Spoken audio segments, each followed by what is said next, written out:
Pemirsa, pemerintah mulai menjual saving bond retail 011 pada hari ini hingga 16 Juni 2022 mendatang.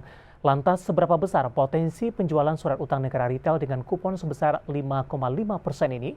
Mari kita simak informasi selengkapnya dalam tayangan berikut ini. Pemerintah melalui Kementerian Keuangan kembali menjual surat utang negara yakni Saving Bond Retail atau SBR seri SBR 011. Surat berharga negara yang ditawarkan melalui daring ini mulai ditawarkan pada hari ini hingga tanggal 16 Juni 2022 mendatang.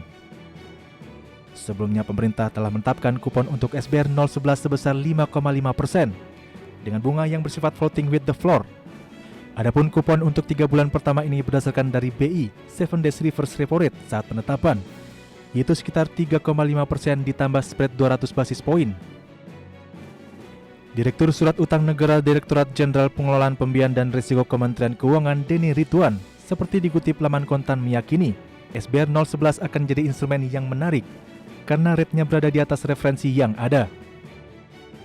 Selain itu, fitur kupon SBR 011 yang floating with the floor akan melindungi nilai investasi para investor SBR 011 dari volatilitas market. Dan bila suku bunga acuan Bank Indonesia naik, maka kupon SBR 011 juga akan mengikuti kenaikan tersebut. Denny menilai SBR 011 akan sangat tepat untuk investor retail. Hal ini dikarenakan SBR 011 dapat menjadi instrumen penyeimbang di portofolio investasi karena aman dan terlindungi dari paparan inflasi serta volatilitas market. Sementara itu, Vice President Infovesta Utama Wawan Hendrayana mengatakan prospek SBR 011 cukup positif mengingat tingkat kupon yang ditawarkan. Menurut Wawan, tingkat kupon minimal SBR 011 sebesar 5,5% memiliki potensi return yang baik untuk investor retail. Apalagi kupon SBR 011 bisa naik ketika suku bunga acuan Bank Indonesia naik, sehingga mengurangi risiko loss of opportunity. Wawan pun memprediksi minat investor terhadap SBR 011 masih akan cukup tinggi.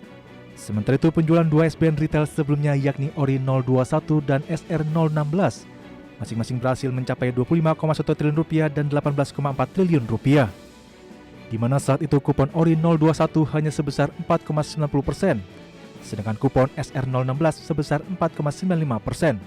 Berbagai sumber untuk IDX Channel.